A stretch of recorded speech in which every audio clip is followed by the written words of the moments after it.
S&M activity. So, what I'm going to show you is all of the main themes, all of the main features of my discipline, evidence-based medicine. And I will talk you through all of these and demonstrate how they work, exclusively using examples of people getting stuff wrong. So, we'll start with the absolute weakest form of evidence known to man, and that is authority. In science, we don't care how many letters you have after your name. In science, we want to know what your reasons are for believing something. How do you know that something is good for us or bad for us? But we're also unimpressed by authority because it's so easy to contrive. This is somebody called Dr. Gillian McKeith, PhD, or to give her full medical title, Gillian McKeith. Again,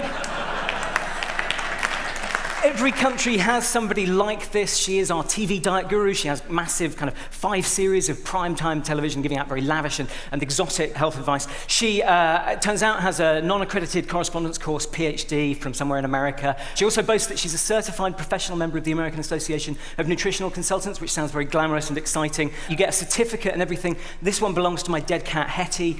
She was a horrible cat. You just go to the website, fill out the form, give them $60, and it arrives in the post. Now, that's not the only reason that we think this person is an idiot. She also goes on and says things like you should eat lots of dark green leaves because they contain lots of chlorophyll and that will really oxygenate your blood. And anybody who's done school biology remembers that chlorophyll in chloroplasts only makes oxygen in sunlight, and it's quite dark in your bowels after you've eaten spinach. Next. We need proper science, proper evidence. So, red wine could help prevent breast cancer. This is a headline from the Daily Telegraph in the UK. A glass of red wine a day could help prevent breast cancer. So you go and find this paper, and what you find is, it is a real piece of science. It's a description of the changes in the behavior of one enzyme when you drip a chemical extracted from some red grape skin onto some cancer cells in a dish on a bench in a laboratory somewhere. And that's a really useful thing to describe in a scientific paper. But on the question of your own personal risk of getting breast cancer if you drink red wine, it tells you absolutely bugger all, okay? Actually, it turns out that your risk of breast cancer actually increases slightly with every amount of alcohol that you drink.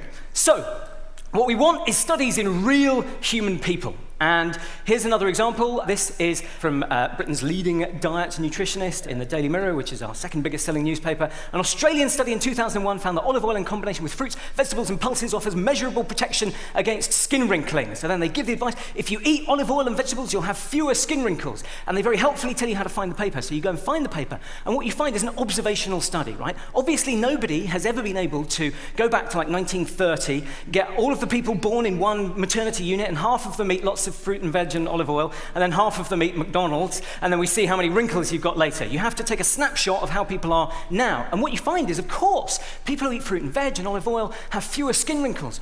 But that's because people who eat fruit and veg and olive oil, they're freaks, okay? They're not normal. They're like you. They come to events like this, right? They are posh, they're wealthy, they're less likely to have outdoor jobs, they're less likely to do manual labor, they have better social support, they're less likely to smoke. So for a whole host of fascinating, interlocking social, political, and cultural reasons, they are less likely to have skin wrinkles. That doesn't mean that it's the vegetables or the olive oil. So, ideally what you want to do is a trial, and everybody thinks they're very familiar with the idea of a trial. Trials are very old. The first trial was in the Bible, Daniel 1:12. It's very straightforward. You take a bunch of people, you split them in half, you treat one group one way, you treat the other group the other way, and then a little while later you follow them up and see what happened to each of them. So I'm going to tell you about one trial, which is probably the most well-reported trial in the UK news media over the past decade. And this is a trial of fish oil pills. And the claim was fish oil pills improve school performance and behavior in mainstream children. And they said, we've done a trial, all the previous trials were positive, and we know this one's going to be too. That should always ring alarm bells, right? Because if you already know the answer to your trial, you shouldn't be doing one. Either you've rigged it by design, or you've got enough data so there's no need to randomize people anymore. So this is what they were going to do in their trial. They were taking 3,000 children. They were going to give them all these huge fish oil pills, 6 of them a day. And then a year later, they were going to measure their school exam performance and compare their exam performance against what they predicted their exam performance would have been if they hadn't had the pills. Now, can anybody spot a flaw in this design?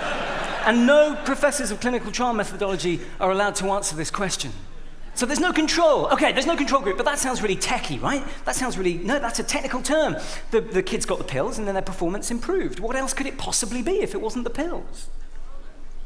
They got older, okay, we all develop over time. And of course, also there's the placebo effect. The placebo effect is one of the most fascinating things in the whole of medicine. It's not just about taking a pill and your performance and your pain getting better. It's about our beliefs and expectations. It's about the cultural meaning of a treatment. And this has been demonstrated in a whole raft of fascinating studies comparing one kind of placebo against another. So we know, for example, that 2 sugar pills a day are a more effective treatment for getting rid of gastric ulcers than 1 sugar pill a day. 2 sugar pills a day beats 1 sugar pill a day. And that's an outrageous and ridiculous finding, but it's true. We know from 3 different studies on 3 different types of pain that a saltwater injection is a more effective treatment for pain than taking a sugar pill, taking a dummy pill that has no medicine in it. Not because the injection or the pill do anything physically to the body, but because an injection feels like a much more dramatic intervention. So we know that our beliefs and expectations can be manipulated, which is why we do trials where we control against a placebo, where one half of the people get the real treatment and the other half get placebo. But that's not enough.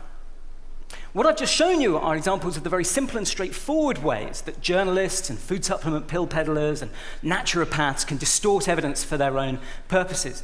What I find really fascinating is that the pharmaceutical industry use exactly the same kinds of tricks and devices, but slightly more sophisticated versions of them, in order to distort the evidence that they give to doctors and patients and which we use to make vitally important decisions. So, firstly, trials against placebo. Everybody thinks they know that a trial should be a comparison of your new drug against placebo, but actually, in a lot of situations, that's wrong, because often we already have a very good treatment that is currently available, so we don't want to know that your alternative new treatment is better than nothing. We want to know that it's better than the best currently available treatment that we have. And yet, repeatedly, you consistently see people doing trials still against placebo, and you can get licensed to bring your drug to market with only data showing that it's better than nothing, which is useless for a doctor like me trying to make a decision. But that's not the only way that you can rig your data. You can also rig your data by making the thing that you compare your new drug against really rubbish. You can give the competing drug in too low a dose so that people aren't properly treated. You can give the competing drug in too high a dose so that people get side effects. And this is exactly what happened with antipsychotic medication for schizophrenia. 20 years ago, a new generation of antipsychotic drugs were brought in, and the promise was that they would have fewer side effects. So people set about doing trials of these new drugs against the old drugs, but they gave the old drugs in ridiculously high doses, 20 milligrams a day of haloperidol. And it's a foregone conclusion if you give a drug at that higher dose that it will have more side effects and that your new drug will look better. 10 years ago, history repeated itself, interestingly, when risperidone, which was the first of the new generation antipsychotic drugs, came off copyright, so anybody could make copies. Everybody wanted to show that their drug was better than risperidone, so you see a bunch of trials comparing new antipsychotic drugs against risperidone at 8 milligrams a day. Again, not an insane dose, not an illegal dose, but very much at the high end of normal, and so you're bound to make your new drug look better. And so it's no surprise that overall, industry-funded trials are 4 times more likely to give a positive result than independently sponsored trials.